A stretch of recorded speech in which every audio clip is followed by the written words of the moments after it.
Hello friends, welcome to the MPTS academy. I hope आप सभी अच्छे होंगे, पढ़ाई कर रहे होंगे, घर पे सेफ होंगे। देखिए, आज के इस लेसन में हम लोग सोल्व करेंगे एमबीए पब्लिकेशन के बुक से एसएससी सीजीएल टीयर 1 के क्वेश्चंस को। ठीक, सोल्व पेपर 2018 के क्वेश्चंस हम लोग कर रहे हैं। लिखा गया है 2017। इट मीन्स ये सेशन था 2017 का, एग्जाम आपका कंडक्ट हुआ था 2018 में। तो ये एसएससी सीजीएल टीयर 1 2018 के क्वेश्चन है एमबी पब्लिकेशन से। यह है सेट नंबर 43। ठीक, इसके पहले हम लोगों ने 2016 के सारे क्वेश्चंस कर लिए हैं, 2019 के सारे क्वेश्चंस कर लिए हैं। और इसमें आपको देखने को क्या मिलता है, SSC CGL PT, SSC CHSL PT, stenographer, CPO, SSC CGL mains जिसमें 200 क्वेश्चंस होते हैं, और सीपीओ मेंस जिसमें भी मेंस में 200 क्वेश्चंस होते हैं इंग्लिश के। ठीक, तो जिस ईयर में जितने क्वेश्चंस दिए गए हैं, सारे ईयर के जो है क्वेश्चंस यहाँ पर सोल्व कराए गए हैं, चाहे वो 50 क्वेश्चंस हो, 25 क्वेश्चंस हो। स्टेनोग्राफर में आपका 100 क्वेश्चंस होता है, मेंस में 200 क्वेश्चन। तो सारे क्वेश्चंस हम लोग जो है यहाँ पर सोल्व कर चुके हैं। तो आप प्रीवियस लेसन्स को देखना चाहें तो द एमपीटीएस एकेडमी हमारा यूट्यूब चैनल है, आप उसके प्लेलिस्ट सेक्शन में जाएंगे। ठीक, वहां पे आपको ये जो लेसन्स हैं मिल जाएंगे। ठीक, तो इनके लिए जो है आपको प्लेलिस्ट बनाकर दे दिया गया है ऑलरेडी। जो प्लेलिस्ट है वो आपका है MB book solution 2016, MB book solution 2019, और अभी हम लोग कर रहे हैं एमबी बुक सॉल्यूशन 2018 में सारे लेसन्स ऐड किए जा रहे हैं अभी वाले। ठीक, तो इस तरह से आपको प्लेलिस्ट प्रोवाइड किए गए हैं, आप चाहें तो देख सकते हैं, सीख सकते हैं, समझ सकते हैं। कहीं पर कोई दिक्कत हो तो कमेंट बॉक्स में कमेंट कर दीजिएगा। और आईबी का एग्जाम जो फरवरी के सेकंड वीक में होने वाला है, सेकंड या थर्ड वीक में, इसके लिए भी आपको जो है एक अलग से प्लेलिस्ट बनाया गया है। उसमें सारे इंपॉर्टेंट जो हैं जो क्लासेस हैं उसमें ऐड करके आपको दे दिए गए हैं। तो जो भी आईबी के लिए प्रिपरेशन कर रहे हैं, जिन्हें देना है, वो इंग्लिश के लिए यहाँ पर आप प्लेलिस्ट को देख सकते हैं। आईबी के नाम से ही प्लेलिस्ट है। और करेंट अफेयर्स के लिए आपको जो है हमारा YouTube channel the MPTS academy, description में लिंक है, वहां पर करेंट अफेयर्स आपको प्रोवाइड किया जा रहा है पीडीएफ फॉर्म में, और कुछ स्टैटिक पार्ट भी जो है वहां पर पीडीएफ फॉर्म में या पिक के फॉर्म में शेयर किया जा रहा है। तो आप प्लीज वहां पर जाकर ज्वाइन करके उन लेसन्स को, पीडीएफ को डाउनलोड करके पढ़िए। ठीक, चलिए फिर आते हैं क्वेश्चन नंबर फर्स्ट एंड 2 है सेट नंबर 43 से। कि डायरेक्शन हमें ये है कि आपको एक सेंटेंस दिया गया है, उसके 4 पार्ट्स किए गए हैं। उन 4 पार्ट्स में से कोई एक पार्ट एरर हो सकता है, उसे ही आपको अपने आंसर के रूप में चूज करना। अगर आपको लगता है कि कोई सेंटेंस में एरर नहीं है तो आप जाइए नो एरर, यानी कि ऑप्शन डी, यहाँ पर देखिए नो एरर वाले ऑप्शन के साथ। ठीक, चलिए सेंटेंस पढ़ते हैं। Question number first, the boy who sat close him was his son. The boy who, ठीक, कोई दिक्कत नहीं। Sat, the boy who sat, यानी कि सब्जेक्ट प्लस सैट आपका वर्ब का सेकंड फॉर्म, यानी कि पास्ट में है। तो आगे भी यहाँ पर वास का यूज हुआ है, यानी कि ये भी पास्ट में है। तो इस हिसाब से तो कोई दिक्कत नहीं है। ठीक है, लेकिन फिर भी अगर हम इसे अगर अच्छे से पढ़ेंगे, the boy who sat close him was his son. अगर आपको याद हो, 2 या 3 क्लास पहले ही हम लोगों ने सीखा था एक चीज, नियर और क्लोज टू दोनों का मतलब होता है नजदीक, समीप। ठीक, तो यहां पर चूंकि देख रहे हैं क्लोज के साथ टू का यूज नहीं है, इसलिए हम जाएंगे ऑप्शन बी के साथ। आपका यहां पर राइट आंसर है the boy who sat close to him was his son. जो बच्चा उसके समीप में बैठा हुआ था वह उसका बेटा था। ठीक, तो क्लोज टू यानी कि समीप में, बगल में, नजदीक में। ठीक, तो यहाँ पर क्लोज के बाद आपको टू का यूज करना जरूरी है। Question number 2, When I returned, I felt a big cat brush side me as I opened the door. जब मैं लौटा और जब मैं दरवाजा खोला तो मुझे लगा कि मेरे अगल बगल आसपास से जो है एक बिल्ली जो है गुजरी। तो ब्रश साइड के जगह हम क्या यूज करेंगे, ब्रश अ साइड। इसका मतलब क्या होता है, मूव समवन और something out of one path, यानी कि एक रास्ते से जो है कोई मूव कर रहा है। मान लीजिए कि आपका ये गेट है, आप यहाँ पर खड़े हैं, अपना दरवाजा खोल रहे हैं, और आपको लगा कि कोई यहाँ से बिल्ली जो है पास हुई है। ठीक, तो यह पास होने के लिए, वहां से गुजरने के लिए आपको ब्रश अ साइड का यूज करना होगा। चूंकि यहाँ पर साइड है, इसे आप अ साइड करिए, ऑप्शन बी में आपका एरर हो जाएगा। आपके लिए फ्रेजल वर्ब है, आप इसे याद कर लीजिए। ब्रश अ साइड यानी कि नजदीक से गुजरना। क्वेश्चन में 3 and 4 आपको फिल इन द ब्लैंक करना है। Ever since Anita lost her job, यानी कि अनीता ने अपना जॉब जो है नौकरी खो दिया। She has done fill in the blank but wallow in self pity, उसने कुछ नहीं किया लेकिन सिर्फ रोना धोना उसका शुरू रहा। ठीक, तो यहाँ पर कुछ नहीं किया उसके सेंस में करना है। तो नन ये किसी व्यक्ति के लिए होता है। ठीक है, यूज नन मतलब हो गया आपका कोई नहीं, ठीक है, ये व्यक्ति के लिए। नथिंग यानी कि कुछ भी नहीं, तो राइट आंसर आपका ऑप्शन बी है। नो यानी कि नहीं, नेवर यानी कि कभी नहीं।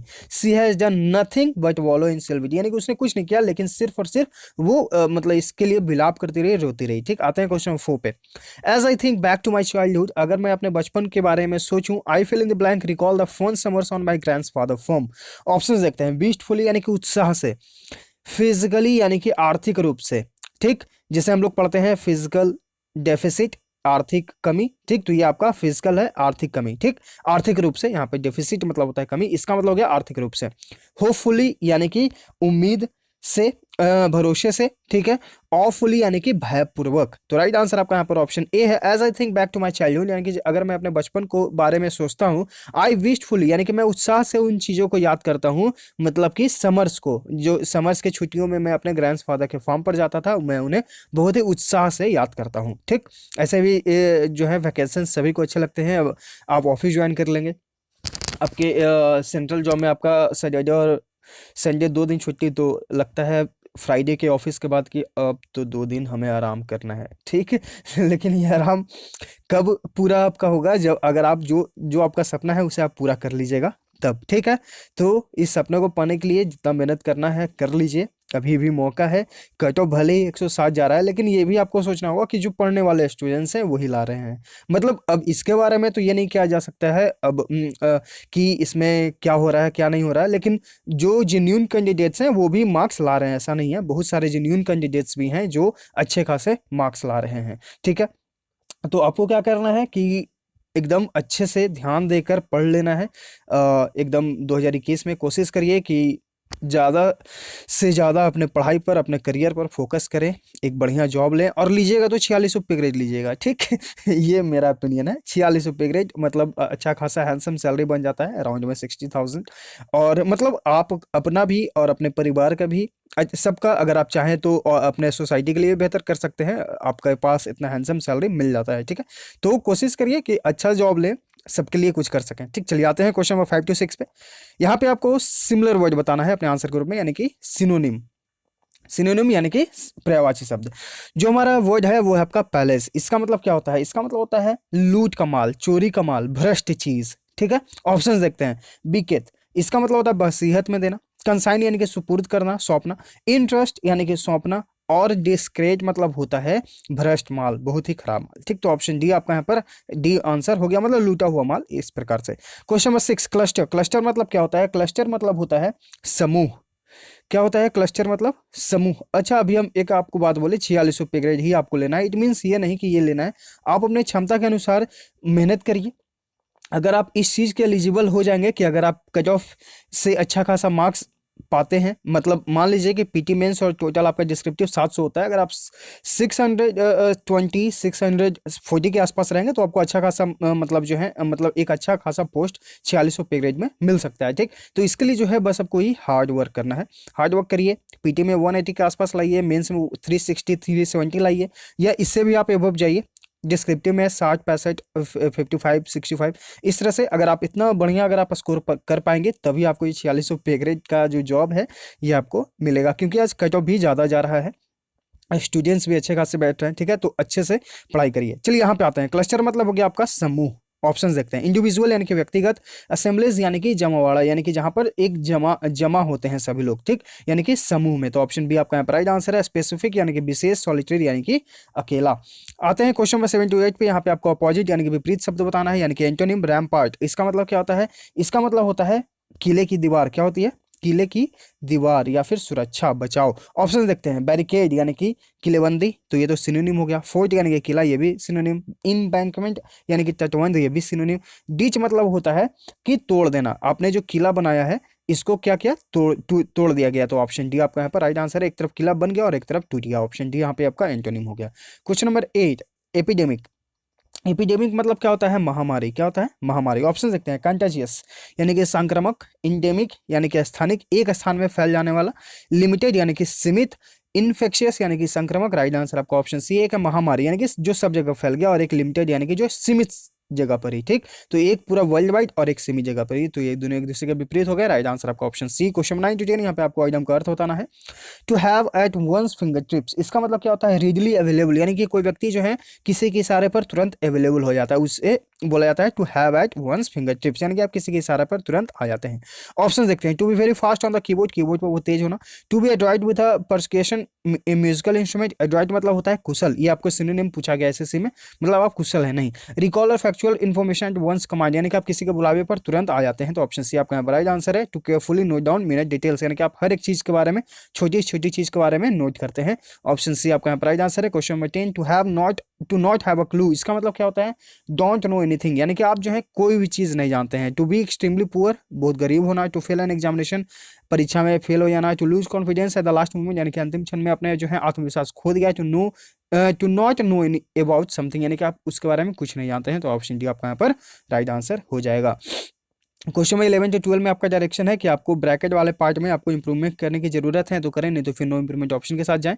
Since when have to start a business been so easy, ठीक। तो सिंस व्हेन का यूज जो होता है वो होता है कि जो लोग हैं वो बिलीव करते हैं कि यह जो है पहले के अपेक्षा बहुत ही डिफरेंट होगा, इसका मतलब ये होता है। सिंस व्हेन का यूज होता है कि लोग ये बिलीव करते हैं कि अभी का समय जो है वो पहले के अपेक्षा जो है अलग होगा, डिफरेंट होगा, ठीक। तो यहां पर जो है आपको ये ध्यान रखना है कि, और ऊपर से ये जो आपका सेंटेंस है ये आपका इंट्रोगेटिव है, ठीक है। तो इंट्रोगेटिव है और उसके बाद ये लंबे समय के लिए है, ओके। तो इन चीजों को अगर हम ध्यान में रखते जाएंगे तो सिंस व्हेन, अब यहां पर देखिए अब बिजनेस है, यानी कि कब से जो है ये बिजनेस स्टार्ट करना जो है इतना आसान हो गया है, ये आपको बताना है, ठीक। तो अब बिजनेस है, यानी कि आपका जो वर्ब है उसे भी आपको रखना है सिंपल फॉर्म में, सॉरी सिंगुलर फॉर्म में। तो यहाँ पर आपका ऑप्शन बी एलिमिनेट हो जाएगा, ऑप्शन ए अभी बच रहा है, ठीक है। आते हैं ऑप्शन सी पे, हैज स्टार्टिंग, यानी कि ये भी आपका बच रहा है और ये तो एलिमिनेट हो जाएगा। अब यहाँ पर आपके पास कंफ्यूजन ए है या फिर सी, ठीक। तो यहाँ पर हम लोग जाएंगे ऑप्शन सी के साथ, ठीक है। यहां पर हम लोग जाएंगे ऑप्शन सी के साथ, सिंस व्हेन। जब भी आप सिंस का साथ देखें तो आप उसे जो है, मतलब सिंस व्हेन, कब से ये जो समय है आपको लग रहा है कि पहले के अपेक्षा अब जो है अलग हो गया है, ठीक। तो इस सेंस में जो है जब भी आप देखें कि लॉन्ग सेंस को जहां पर आपको दर्शाया जाए वहां पे आप उस सेंटेंस को कॉन्टिन्यूअस फॉर्म में रखें, ठीक है। किस फॉर्म में रखें? कॉन्टिन्यूअस फॉर्म में रखें, यानी कि वर्ब के फोर्थ फॉर्म में रखें, इसलिए हम जाएंगे ऑप्शन सी के साथ, ठीक। आई होप आपको समझ में आया। अगर नहीं समझ में आया तो प्लीज कमेंट बॉक्स में तुरंत कमेंट करिएगा जब आप इस क्वेश्चन को देख रहे हो। Question number 12, those films being made now, यहां पर देखिए दोज फिल्म्स है, यानी कि प्लूरल फॉर्म में है, तो वर्ब भी प्लूरल फॉर्म में ही होगा। तो अगर हम ऑप्शन ए को देखें तो ये आपका वर्ब जो है सिंगुलर है, वाज है। यहाँ पर देखिए यहाँ पर वर्ब भी सिंगुलर है, ऑप्शन सी आपका यहाँ पर राइट आंसर हो जाएगा, क्योंकि ये वर्ब जो आपका प्लूरल है। द फिल्म्स है, यानी कि सब्जेक्ट प्लूरल, तो वर्ब भी प्लूरल, ठीक। तो यहाँ पर आपका ऑप्शन सी राइट आंसर हो जाएगा। क्वेश्चन नंबर 13 to 14, यहाँ पे आपको OWS का अर्थ बताना है। प्रोटेक्शन और ऑथोरिटी ओवर समवन, यानी कि आपके पास जो है किसी चीज का बचाव, सुरक्षा है। ऑप्शंस देखते हैं। ऑटोनोमस, यानी कि स्वयं का शासन, स्वायत्तता। उसके बाद है आपका ट्यूटलेज, इसका मतलब होता है संरक्षण, बचाओ, तो ऑप्शन बी आपका यहाँ पर राइट आंसर है। नल अलाइंड, यानी कि तटस्थ। अनएडेड, यानी कि बेबस, लाचार, ऑप्शन बी आपका यहाँ पर राइट आंसर है। Question 14, optimistic and apparently difficult situation, यानी कि आप जो है किसी मुश्किल परिस्थिति में भी जो है आप बहुत ही आशावादी हैं, आपको लगता है कि नहीं सब कुछ अच्छा होगा, उसे क्या कहा जाता है? उसे बोला जाता है सैनगिन, इसका मतलब भी होता है आशावादी, तो ऑप्शन ए आपका यहाँ पर राइट आंसर हो जाएगा। बाकी ऑप्शंस देखें तो पैलिड, इसका मतलब होता है पीला। पेसिमिस्टिक, यानी कि निराशावादी, तो ये आपका, ये दोनों एक दूसरे के एंटोनिम है। ऑप्टिमिस्ट, यानी कि आशावादी, और पेसिमिस्ट, यानी कि निराशावादी, ठीक। पेसिमिस्ट निराशावादी, ऑप्टिमिस्ट आशावादी, तो ये आपके OWS में पूछे जा सकते हैं, सिनोनिम एंटोनिम में पूछे जा सकते हैं, तो ध्यान रखिएगा। और ऑप्शन डी आपका है सैलो, यानी कि भूरे कलर का, जैसे मिट्टी हो गया, ठीक। आते हैं क्वेश्चन नंबर 15 to 16 पे, यहाँ पे आपको करेक्ट स्पेल्ड को चूज करना है। तो यहाँ पर जो आपके सामने लिखा गया है वर्ड वो है आपका एक्यूजेशन, इसका मतलब क्या होता है? इसका मतलब होता है प्रवर्तन, जैसे कि आप लोग पढ़ते हैं ईडी, यानी कि इन्फोर्समेंट डिपार्टमेंट, यानी कि प्रवर्तन निदेशालय, तो यहाँ पर यही आपका अर्थ हो गया एक्यूजेशन, यानी कि प्रवर्तन, ठीक। तो ऑप्शन डी आपका यहाँ पर राइट आंसर है। स्पेलिंग्स को अच्छे से याद करिएगा, पूछे जाते हैं। क्वेश्चन नंबर 16 आपका है मॉथ ईटियन, इसका मतलब क्या होता है? कीट से खाया जाने वाला जो चीज होता है उसे बोला जाता है मॉथ ईटियन, यानी कि ऑप्शन डी जो है आपका यहाँ पर राइट आंसर हो जाएगा। जो कीट होते हैं छोटे छोटे, उनके द्वारा जो चीजें खाई जाती हैं उन्हें बोला जाता है मॉथ ईटिंग। ठीक, क्वेश्चन नंबर 17 यहाँ पे आपको सेंटेंस अरेंज करना है। ठीक है, तो सेंटेंस अरेंज करने के लिए हम लोगों ने क्या सीखा है, चारों सेंटेंसेस को पढ़ेंगे, उसके बाद उसमें से एक सब्जेक्ट निकालना हमारा सबसे टफेस्ट काम है। तो सब्जेक्ट निकाला कैसे जाता है, आपको यहाँ पर ऑलरेडी एक सेंटेंस दिया गया है। ठीक, यानी कि आपको यहाँ पर स्टार्ट इससे करना है, तो आपके लिए ये टेंशन तो कम हो गया कि स्टार्ट के लिए हमें एक सेंटेंस ऑलरेडी मिल गया है। अब इसे आप कनेक्ट करिए, तो वी इंटर्ड यानी कि हमने अंदर प्रवेश किया, एंड उसके बाद देखिए यहाँ पर एक वर्ब है, फिर एंड है, यानी कि ये जोड़ा गया है। तो अगर आपको याद हो सीजीएल मेंस के सिर्फ जब हम लोग एरर डिटेक्शन के क्वेश्चंस को कर रहे थे, तो ये एंड और इन दोनों को हम लोग सीखे थे कि इसके जस्ट पहले वाला जो वर्ब है या जो भी यहाँ पर आता था, जैसे नाउन रहता था तो एंड के बाद आप नाउन ही रखते थे, अगर ये वर्ब रहता था तो यहाँ पर भी हम लोग वर्ब ही रखते थे, अगर आपको याद है तो। ठीक है, नहीं तो हम डिस्क्रिप्शन में उसका लिंक दे देंगे, आप जरूर उन लेसन को देखिए। वहाँ वो जो है आपको CGL PT, CHSL PT, CGL mains सारे एग्जाम्स के लिए वो इंपॉर्टेंट है। लगभग 5 लेसन हम प्रोवाइड किए थे सीजीएल मेंस के जस्ट पहले। ठीक है, एरर डिटेक्शन के सिर्फ लेसन, तो आप उन्हें जरूर देख लीजिएगा। तो यहाँ पर देखिए, अगर हम उन चीज़ों को ध्यान में अगर रखें तो यहाँ पर ये वर्ब है, तो उसके जस्ट बाद हम एक वर्ब को ही लाएंगे। तो अगर आप इसमें से यहाँ पर मेन वर्ब की बात हो रही है, हेल्पिंग वर्ब नहीं, क्योंकि ही वी इंटर्ड है, यानी कि वर्ब है, मेन वर्ब आपका। तो ये मेन वर्ब है, तो इसका जस्ट बाद हम लोग देख रहे हैं एंड है, तो इसके बाद भी एक मेन वर्ब आना चाहिए। तो मेन वर्ब अगर यहाँ पर हम देखें, एक सिर्फ फाउंड ही है, यानी कि जेड से हमारा सेंटेंस शुरू होगा। तो आप सारे ऑप्शंस को एलिमिनेट कर सकते हैं और जा सकते हैं ऑप्शन सी के साथ, क्योंकि जेड से कोई और सेंटेंस शुरू हो ही नहीं रहा है। ठीक, तो अगर आपको रूल्स याद हैं, ग्रामेटिकल रूल्स, तो आपको हर जगह काम आएंगे। ठीक, तो आप जरूर उन लेसन्स को देखिए, डिस्क्रिप्शन में हम लिंक प्रोवाइड कर देंगे। ठीक है, यहाँ पे आपका ऑप्शन सी है। क्वेश्चन नंबर 18 ये आपके लिए होमवर्क है, आप इसे जरूर प्रैक्टिस करिए खुद से, और कमेंट बॉक्स में जरूर कमेंट करिए कि इसका सही जो है आंसर क्या होगा। आज हम इसका आंसर नहीं बताएंगे, अगर आप रेगुलर हमारे फॉलोअर हैं, अगर आप हमें फॉलो कर रहे हैं, तो आप जरूर सीखे होंगे। आप गलत या सही नहीं समझ में आया, प्लीज कमेंट करिएगा। अगर आपको समझ में आया तो इसका आंसर कमेंट करिएगा, नहीं समझ में आया फिर भी आप गलत कमेंट करिएगा, या अगर आपको कन्फ्यूजन हो तो जरूर कमेंट करिएगा कि जो है हम इस पर और एक अलग से लेसन प्रोवाइड करें, या आपको जो कन्फ्यूजन हो। ठीक, लेकिन जरूर से जरूर आप कमेंट करिएगा, ये आपके लिए होमवर्क है। अगर आपको इसका पीडीएफ चाहिए तो हमारे टेलीग्राम चैनल है द इम्पीडियस अकेडमी, डिस्क्रिप्शन में उसका जो है लिंक दे दिया गया है, वहां से हम जो है आप जाकर इस लेसन का पीडीएफ डाउनलोड कर सकते हैं। हम हर एक लेसन, जो भी लेसन आपको प्रोवाइड कर रहे हैं, उसका लेसन अपलोड करने के बाद जो है वहां पर पीडीएफ भी शेयर कर देते हैं, तो आप चाहे प्रीवियस लेसन्स के भी पीडीएफ वहां पर जाकर डाउनलोड कर सकते हैं। ये आपके लिए होमवर्क है, जरूर कमेंट करिए। क्वेश्चन नंबर 19 यहाँ पे आपको एक्टिव पैसिव वॉइस बताना है। Who thought you to write, यहाँ पर थाउट है, यानी कि वर्ब का सेकंड फॉर्म, यानी कि ये पास्ट में है। तो जब भी हम पास्ट में बनाते हैं तो वाज या वेयर प्लस वर्ब का थर्ड फॉर्म यूज करते हैं। तो यहाँ पर देखिए, अगर ऑप्शंस को देखें तो ऑप्शन ए में आपका इस का यूज हुआ, यहाँ पर वेयर का यूज, यहाँ पे देखिए यू के साथ आप क्या यूज करेंगे, यू के साथ आप वेयर का ही यूज करेंगे, तो ये भी एलिमिनेट हो जाएगा। यहाँ पर देखिए ये भी वाज का यूज हुआ है, तो डायरेक्ट आप जा सकते हैं ऑप्शन बी के साथ। ठीक, by whom were you how to write. अगर आपको वॉइस में दिक्कत है, उसका भी डिस्क्रिप्शन में लिंक दे दिया गया है, आप जाकर देख सकते हैं प्रीवियस लेसन्स को। क्वेश्चन नंबर 20 यहाँ पे आपको डायरेक्ट इनडायरेक्ट स्पीच यानी कि नरेशन बताना है। Sheetal said to me how have you solve this problem. यहाँ पर देखिए शीतल सेड टू मी, यानी कि जो आपका सेड है ये आपका वर्ब का सेकंड फॉर्म है, यानी कि ये पास्ट में है। तो जो इन्वर्टेड कॉमा वाला जो पार्ट है, इसे भी हम इसके फॉर्म में ही ले आएंगे। अगर ये पास्ट में है तो इसे भी हम इन्वर्टेड कॉमा के अंदर वाला जो सेंटेंस है, इसे भी हम पास्ट में ही चेंज कर देंगे, जब तक कि कोई ये यूनिवर्सल ट्रूथ ना हो। ठीक, यूनिवर्सल ट्रूथ कहने का मीन्स कि जैसे पृथ्वी चारों ओर घूमती है। ठीक, तो ये आपका यूनिवर्सल ट्रूथ है, ये कभी चेंज नहीं होगा। ठीक, तो इसे आप ज्यों का त्यों छोड़ दीजिएगा। ठीक है, लेकिन अगर कोई यूनिवर्सल ट्रूथ ना हो, सिंपल सेंटेंस हो, तो आप इसे जो है, अगर ये पास्ट में आपका है पास्ट, तो इन्वर्टेड कॉमा वाला को पार्ट को भी आप पास्ट में ही चेंज करें। ठीक, तो यहाँ पर देखिए पूछा जा रहा है शीतल आस्क्ड मी, उसके बाद है कि हाउ, उसके बाद देखिए अगर आप देखेंगे ये अगर इसे हम पास्ट में चेंज करना ही है तो ऑप्शन बी और ऑप्शन सी को आप एलिमिनेट कर सकते हैं, क्योंकि यहाँ पर देखिए हैव का यूज हुआ है दोनों में।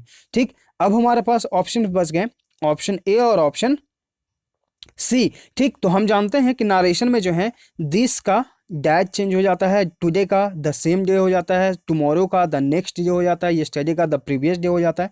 ठीक है, तो चूंकि हम यहाँ देख रहे हैं दिस है, तो हम इसे चेंज कर देंगे डैट में, यानी कि हमारे पास ऑप्शन ए यहाँ पर आपका राइट आंसर हो जाएगा। ठीक है, तो ये है सारे बेसिक्स क्वेश्चन नारेशन के। अगर आपको नारेशन में दिक्कत है तो हमारा टेलीग्राम चैनल जो है द इम्पीडियस अकेडमी, ठीक, आप वहां पर जाइए और उसके सर्च आइकन आपको ऊपर मिलेगा 3 डॉट के पास, वहां पे आप सर्च करिए नारेशन। ठीक। तो नारेशन के नाम से आपको एक पीडीएफ मिलेगा, उस पीडीएफ को डाउनलोड कीजिए और पढ़िए, वहाँ पे सारे आपको बेसिक्स और जो जो अलग तरीके के भी क्वेश्चन जो पूछे जाते हैं एसएससी या फिर वेरियस एग्जाम्स के द्वारा वहाँ पर आपको बताए गए हैं।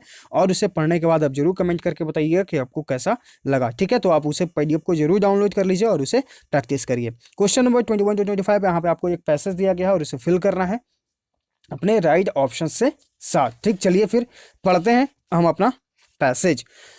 द वुड पेकर्स, इसका मतलब क्या होता है? इसका मतलब होता है कटफोड़वा, ठीक है। शुद्ध हिंदी अगर हम लोग इसका जाने तो द कटफोड़वा of the west with one exception, यानी कि एक अपवाद के अलावा जो है are different from those of the east. यहाँ पर देखिए डिफरेंस बताया जा रहा है, यानी कि एक ईस्ट में और एक वेस्ट में। तो डिफरेंस के लिए हम क्या प्रीपोजिशन यूज करते हैं? फ्रॉम का यूज करते हैं। तो ऑप्शन बी आपका यहाँ पर राइट आंसर है।